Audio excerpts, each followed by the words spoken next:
A paz do Senhor a todos, mais uma vez. Eu queria convidá-los a abrir a Bíblia no livro do profeta Obadias. Livro do profeta Obadias. Está na Bíblia, viu, gente? Você pode procurar aí que tem. Está no Antigo Testamento, logo após o profeta Amós e antes de Jonas. Livro do profeta Obadias, é um livro pequeno, de apenas um capítulo, e eu gostaria de, no decorrer das próximas semanas, refletir com vocês neste livro, nestas palavras do profeta Obadias, a uma nação por nome Edom. O tema das nossas reflexões nos próximos domingos, no profeta Obadias, será o reino de Deus e o reino dos homens. Especificamente hoje eu quero falar sobre soberba e humildade. Livro do profeta Obadias, capítulo 1 e único, lerei do versículo 1 até o versículo de número 4. Todos acharam? Amém? Diz assim a palavra do Senhor. Visão de Obadias. Assim diz o soberano, o Senhor, a respeito de Edom. Nós ouvimos uma mensagem do Senhor. Um mensageiro foi enviado às nações para dizer: levantem-se, vamos atacar Edom. Veja, eu tornarei você pequeno entre as nações, será completamente desprezado. A arrogância do seu coração o tem enganado. Você que vive nas cavidades das rochas e constrói sua morada no alto dos montes. Você que diz a si mesmo: quem pode me derrubar? Ainda que você suba tão alto como a águia e faça o seu ninho entre as estrelas, dali eu o derrubarei, declara o Senhor. Amém, até aí. No reino de Deus, incentiva-se a humildade, mas nós sabemos que, infelizmente, nos dos homens, se incentiva a soberba. Portanto, o livro do profeta Obadias se torna um alerta, tanto à nação de Edom para aquele tempo, quanto para cada um de nós que estamos aqui nessa noite. A palavra do Senhor que falou no passado, continua falando hoje e continuará falando por todo o tempo. A visão que foi concedida por Deus a este homem, Obadias, revela características divinas e ao mesmo tempo nos chama a atentar para aquilo que Deus quer e deseja. Em sua profecia, nós contemplamos um Deus que não admite a soberba. E se nós continuássemos na leitura do capítulo nessa noite, nós veríamos também que ele não aceita o individualismo e pune o abuso de poder. Deus fala com o seu povo por meio de Obadias. E o nome desse profeta, Obadias, significa servo do Senhor, que confronta essa nação em relação às suas posturas. Existe aqui uma confrontação, porque no mundo criado por Deus, no mundo formado pelo Senhor, os homens deveriam se submeter aos princípios divinos, às vontades de Deus, ao querer do Senhor. Contudo, infelizmente, o ser humano sempre tenta ocupar o lugar do Senhor e tomar as suas próprias atitudes e seguir pelo seu próprio caminho.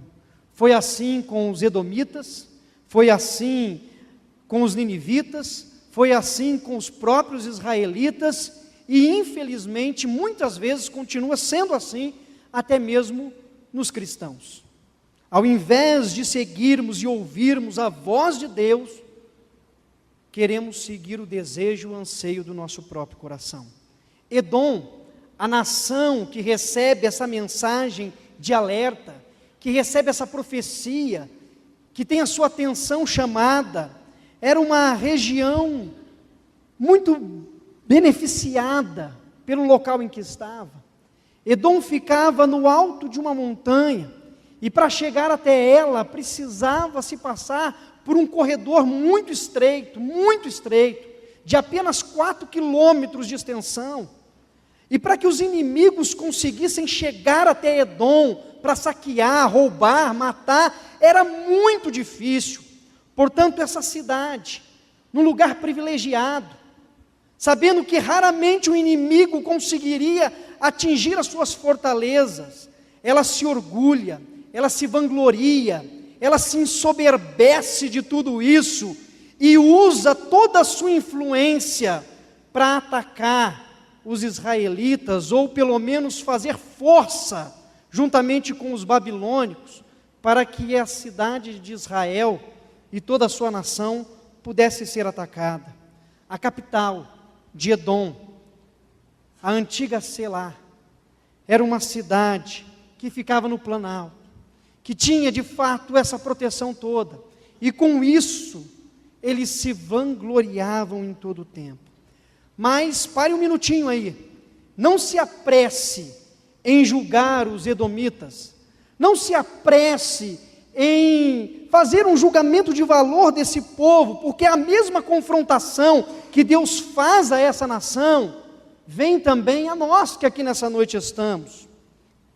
É um alerta, não só para aquela nação e aquele povo, mas é um alerta também para todos nós. Sim, para nós, porque nós nos julgamos sempre donos do nosso próprio mundo. Nós sempre achamos que o lugar em que estamos, somos intocáveis. Nós sempre temos a perspectiva de que o que pode acontecer, sempre acontece com o outro e não conosco. Se nós pararmos para refletir, sendo sincero, em nossas emoções, sentimentos e impressões, nós encontraremos no íntimo dos nossos corações uma postura muito semelhante à dessa nação. Infelizmente, tristemente, existe soberba em nossos corações. Como poderíamos então definir soberba? A soberba, ela tem a ideia básica de orgulho, de uma sensação de autossuficiência, de autoimportância, de que nós conseguimos sozinhos e de que nós podemos tudo o que desejamos. E isso nos leva muitas vezes a achar que nada nem ninguém nos para ou nos parará. O orgulho, a soberba, foi até mesmo incluída pela Igreja Católica na lista dos 7 pecados capitais.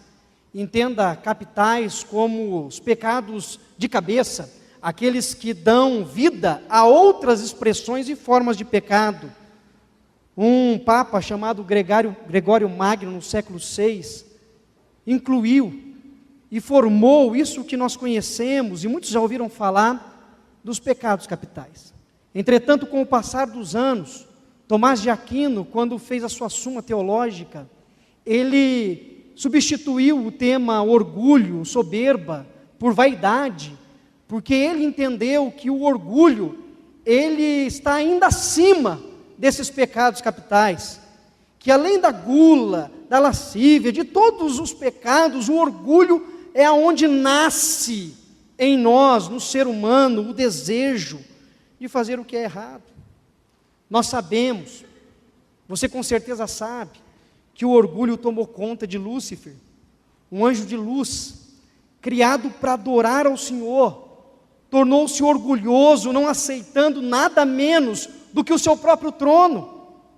Lúcifer queria o seu trono próprio. Achei interessante uma resposta de um pai aos seus filhos, quando os seus filhos chegaram até ele e perguntaram: pai, quem criou o diabo? Foi Deus? E o pai então, naquelas perguntas que a criança faz e deixa a gente às vezes com uma pulga atrás da orelha, ele respirou fundo, pensou e respondeu: quem criou o diabo foi Lúcifer. Deus criou Lúcifer. Deus criou um anjo de luz, mas o orgulho se apoderou de tal forma dele, que ele deu a luz a essa criatura tão horrenda que nós conhecemos como Satanás. Uma criatura que a humanidade jamais poderia imaginar que ela viria a existir. mas existiu. Ezequiel, capítulo 28, versículo 2, uma profecia, inclusive é um rei, ela é interpretada pela história da igreja como a queda de Satanás. Aquele que quis o seu próprio trono e por causa do seu orgulho foi expulso dos céus. Mas não somente Lúcifer deixou-se ser levado pelo orgulho, desejando ser maior do que Deus, mas também Adão e Eva foram seduzidos para pelo menos serem iguais a Deus. Satanás queria ser mais, queria ser maior. Adão e Eva se contentavam em ser iguais. Quando foram seduzidos ali pela serpente, a expectativa era que, comendo do fruto, se tornassem conhecedores do bem e do mal, assim como Deus. Não precisavam ser melhores. Satanás queria ser maior. Para Adão e Eva bastava ser igual. Agora nós, sem dúvida nenhuma, não queremos ser maiores do que Deus. Pelo menos eu espero que você não queira. E também já sabemos que nós não podemos nem mesmo ser iguais a Deus. E isso para a gente se torna suficiente. Mas, infelizmente, nos tornamos igualmente orgulhosos quando julgamos que há alguém, independente de quem seja, abaixo de nós.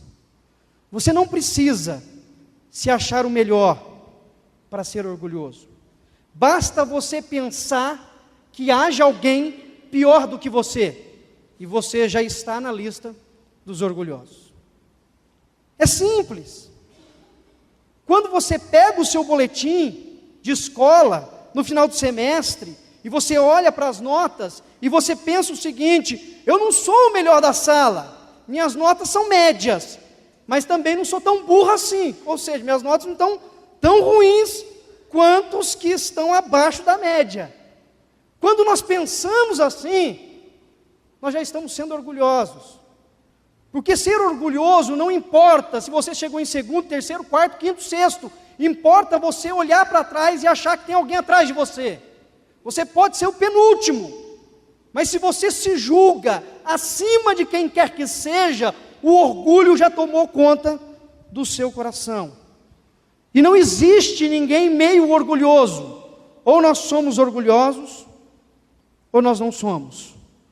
E a soberba no coração de Edom estava levando essa cidade à destruição.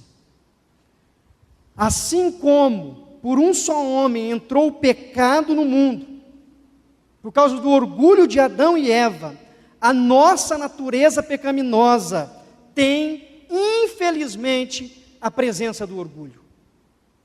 Isso está na natureza humana, de homens e mulheres falhos, pecadores, como eu e você. Nós precisamos clamar a Deus muita graça. E este orgulho, ele produz em nós os seus frutos. E eu queria colocar rapidamente os frutos que eles produzem em nós. Um deles é a rejeição de nós mesmos ou a rejeição dos outros. Nós nos protegemos para não sermos feridos. Isso é uma demonstração de orgulho. Quando eu me esquivo, quando eu prefiro não me envolver, quando eu me afasto das pessoas por medo de me causar feridas, ou até mesmo de machucar, é porque o orgulho está tomando conta do meu coração. O orgulho, ele provoca amargura e falta de perdão.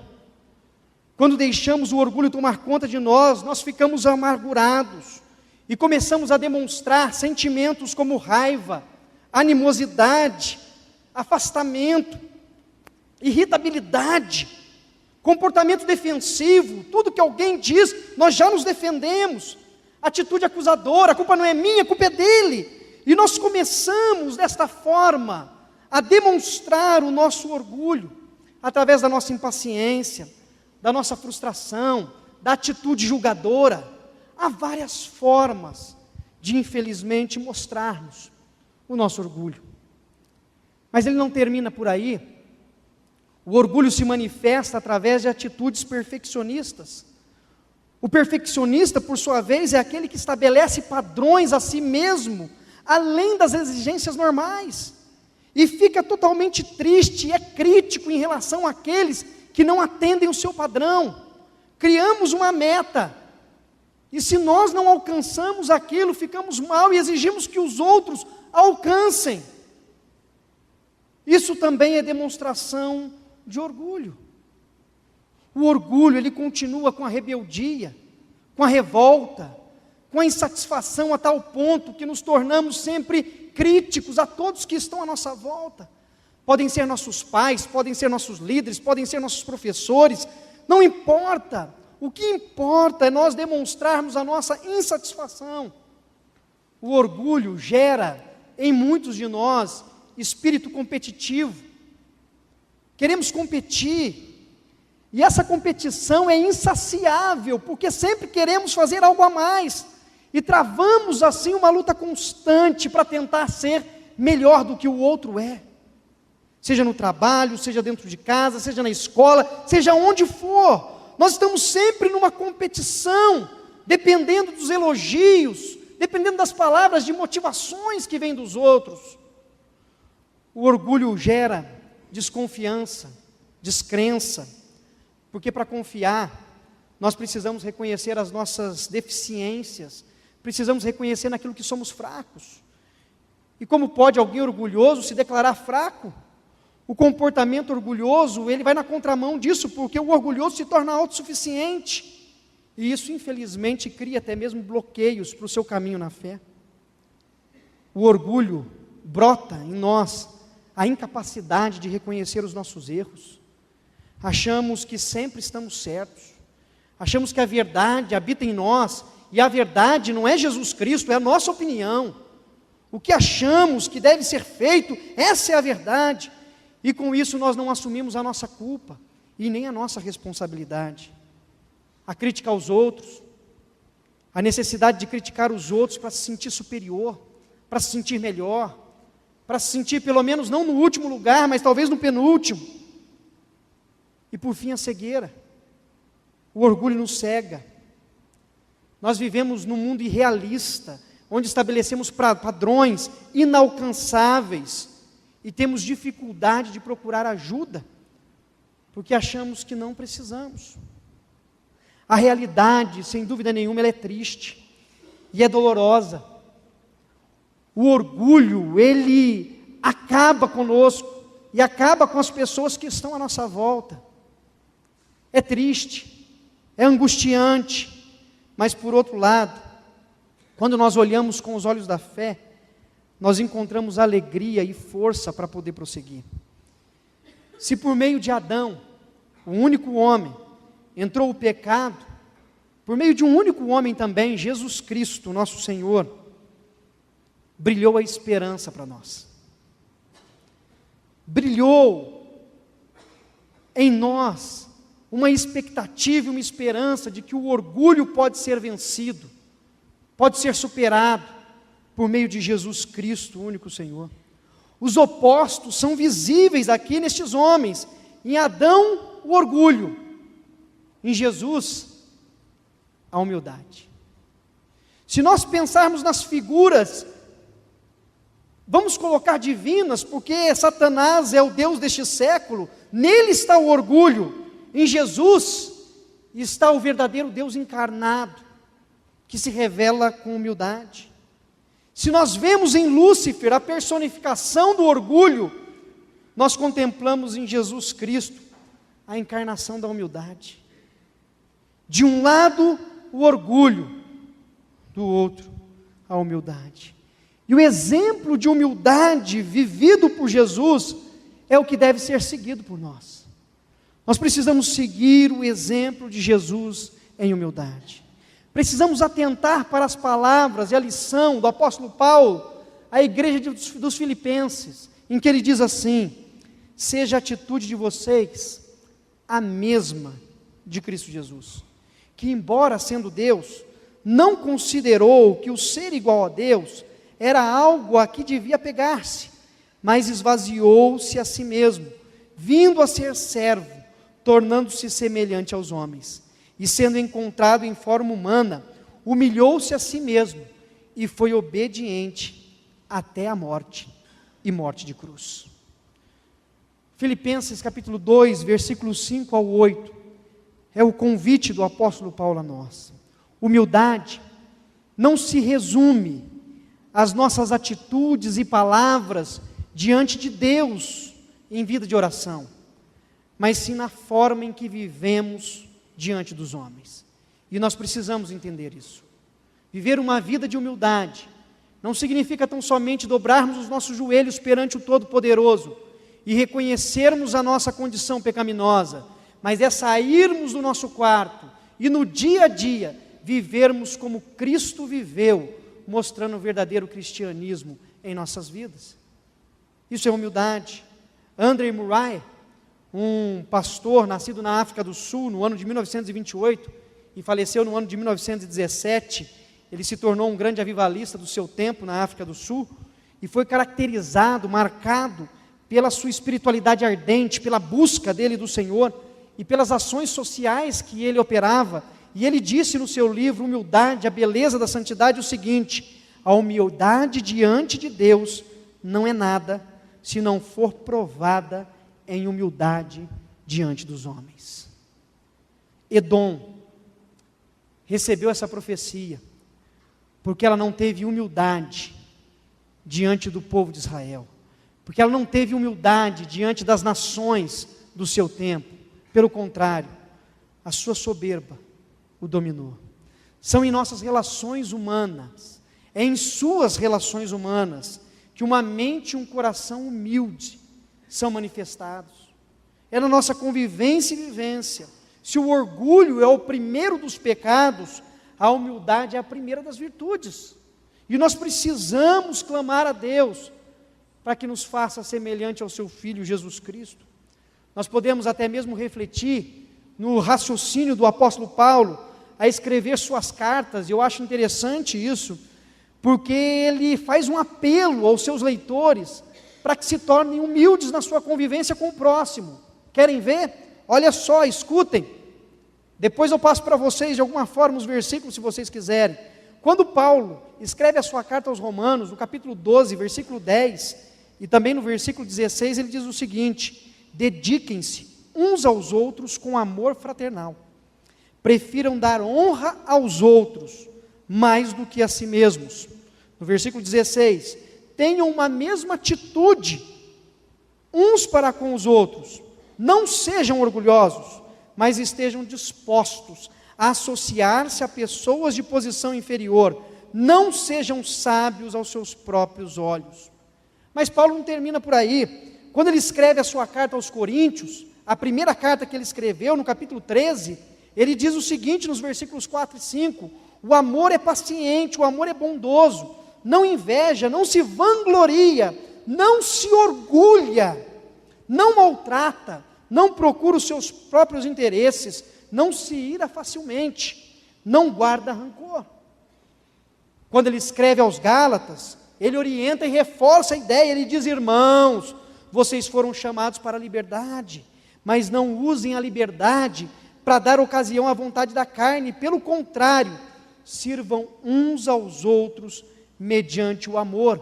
E ele continua no capítulo 5, versículo 26, dizendo: não sejamos presunçosos, provocando uns aos outros e tendo inveja uns dos outros.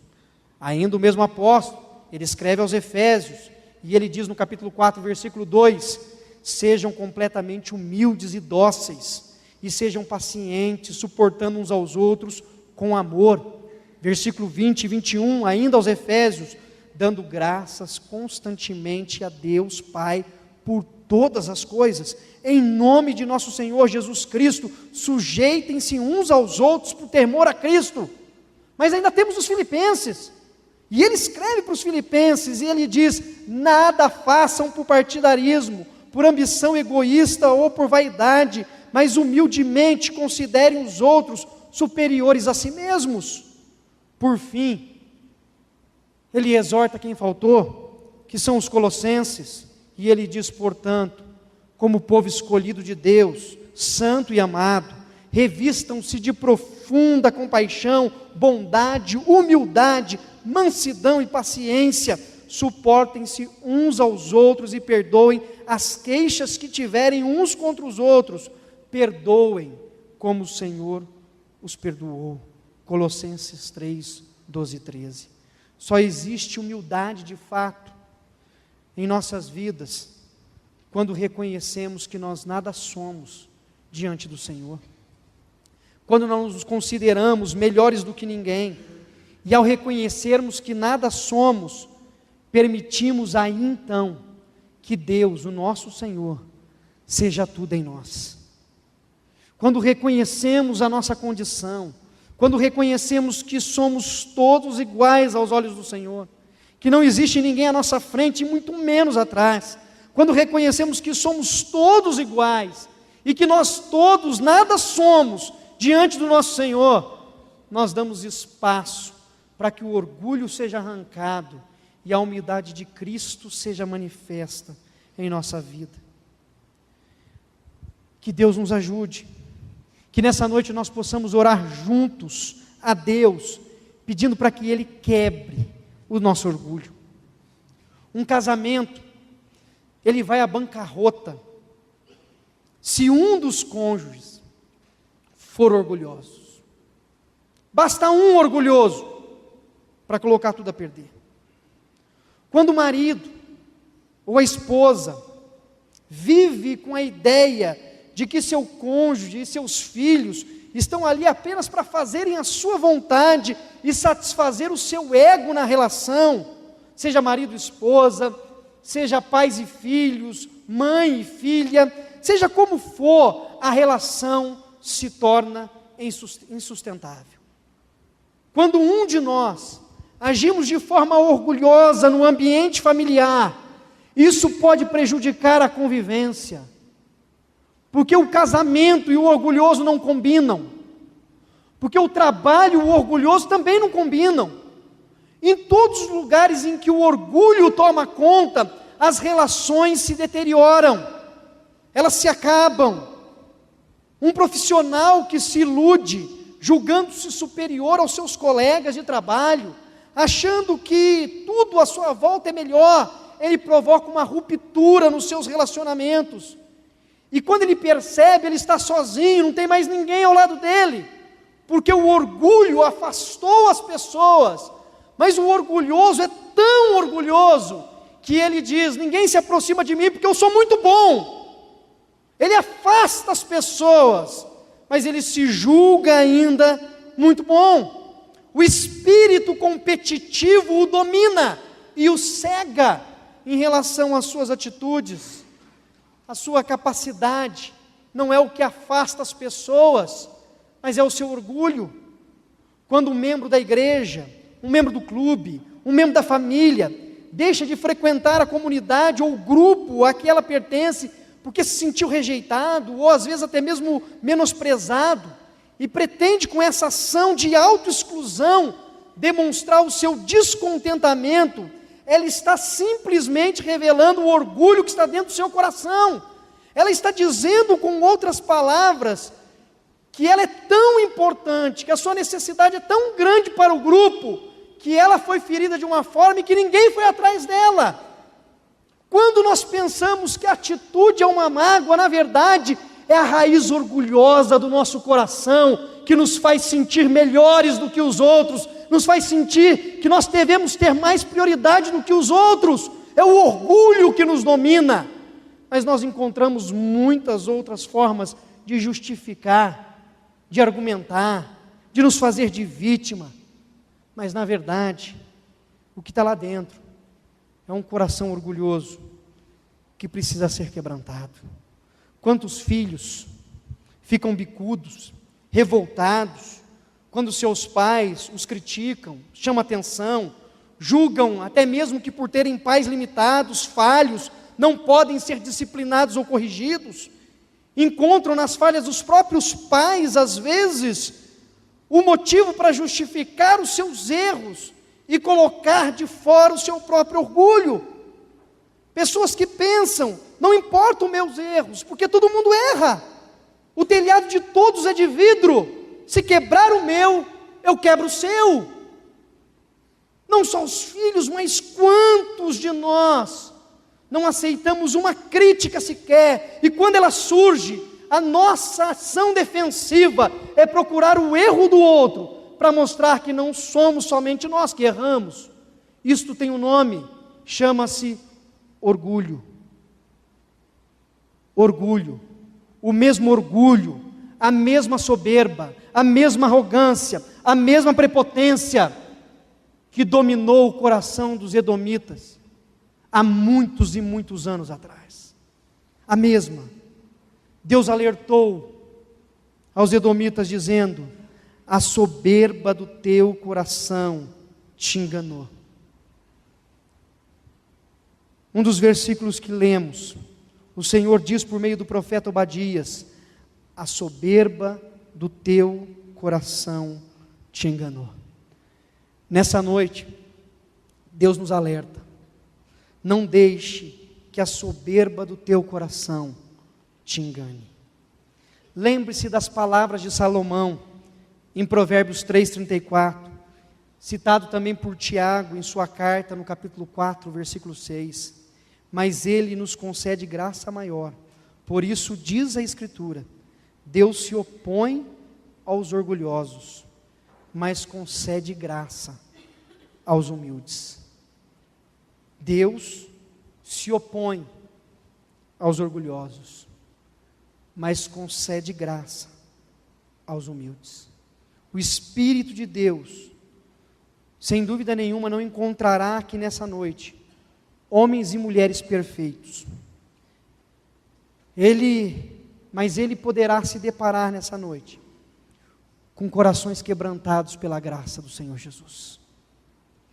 Não encontrará entre nós ninguém perfeito, sem falhas, ninguém melhor do que ninguém, mas que nessa noite o Espírito de Deus que se move no meio da sua igreja, encontre de fato corações arrependidos e quebrantados pela sua graça. O Espírito do Senhor poderá e pode curar corações de homens, mulheres, jovens e adolescentes, que humildemente reconhecem suas falhas, e reconhecem que precisa de ajuda, para seguir o exemplo de Jesus Cristo. É o exemplo de Cristo que nós precisamos seguir. É o exemplo do nosso Salvador que nós precisamos colocar em prática. Por mais que a natureza pecaminosa tente se manifestar, nós precisamos dobrar sempre os nossos joelhos e clamar ao Deus da graça, que nos faça semelhantes ao seu Filho Jesus Cristo, e que nós vivamos humildemente uns com os outros, que nós venhamos considerar os nossos irmãos, e viver os nossos relacionamentos, na igreja, em casa, no trabalho, em qualquer outro lugar que formos, sempre olhando com os olhos do Senhor, para aqueles que estão à nossa volta, e que Deus assim nos ajude. Queria convidá-lo e convidá-la a fechar os seus olhos. Nós vamos orar. Vou pedir ao Ministério de Louvor que, por favor, venham aqui à frente. Eu queria que você tivesse um tempo de oração, que você pudesse falar com o Senhor agora. Se há alguma atitude na sua vida que revela orgulho, se você tem visto algum fruto do orgulho presente na sua vida, confesse isso ao Senhor nesta noite, em nome de Jesus. Reconheça primeiramente diante do Senhor. Fale com Ele, enquanto cantamos, tenha o seu tempo de oração.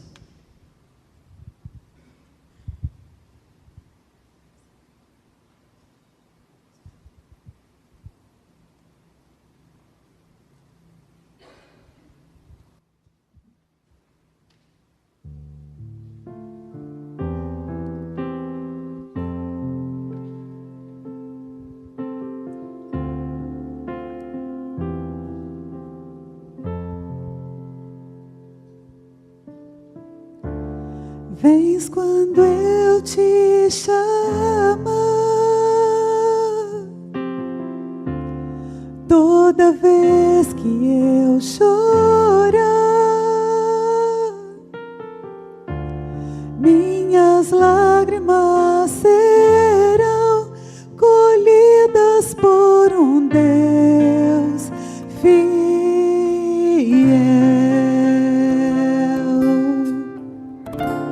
Então eu vou te chamar e em teus braços me lançar,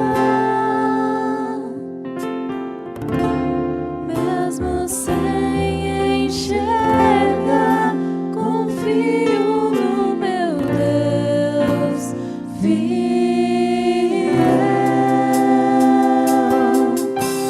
Deus fiel, minha vida está em ti, meus dias em tuas mãos. Posso crer, meu Deus é o fogo que me defenderá. Deus fiel.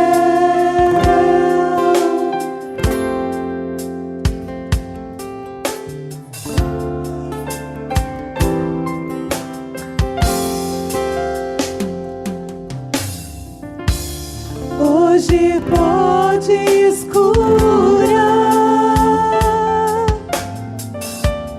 e demônios expulsar, se eu apenas confiar no poder de um Deus fiel.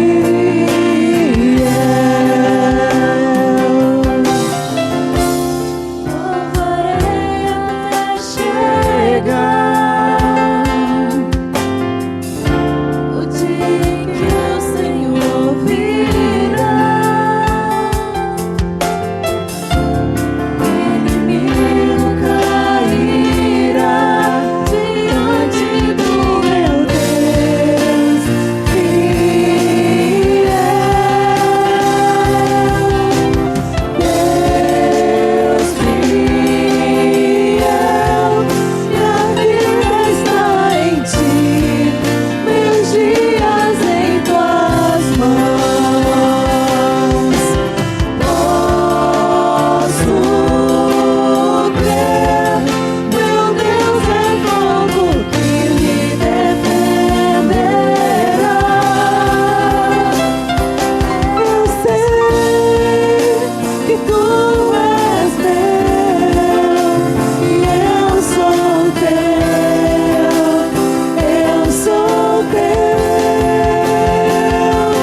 Eu sei que és fiel pra sempre, pra sempre.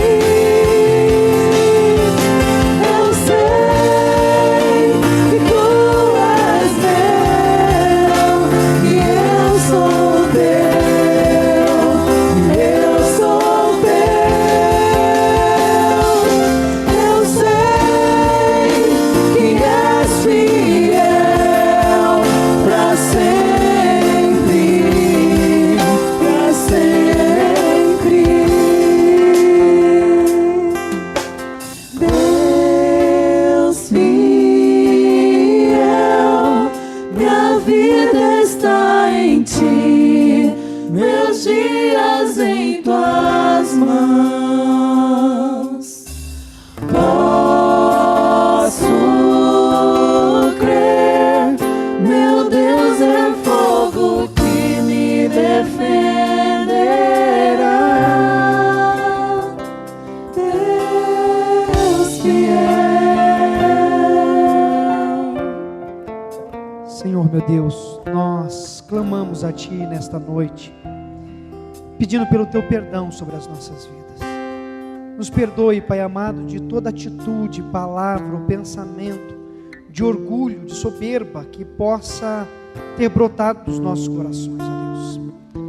Deus amado, nós vimos nas Suas Sagradas Escrituras que nem Edom, nem mesmo uma cidade fortificada, fortificada, nem mesmo uma cidade nos altos das montanhas, escondida ainda no meio das colunas de rocha, nem mesmo uma cidade quase que impossível de ser destruída foi poupada por causa do seu orgulho.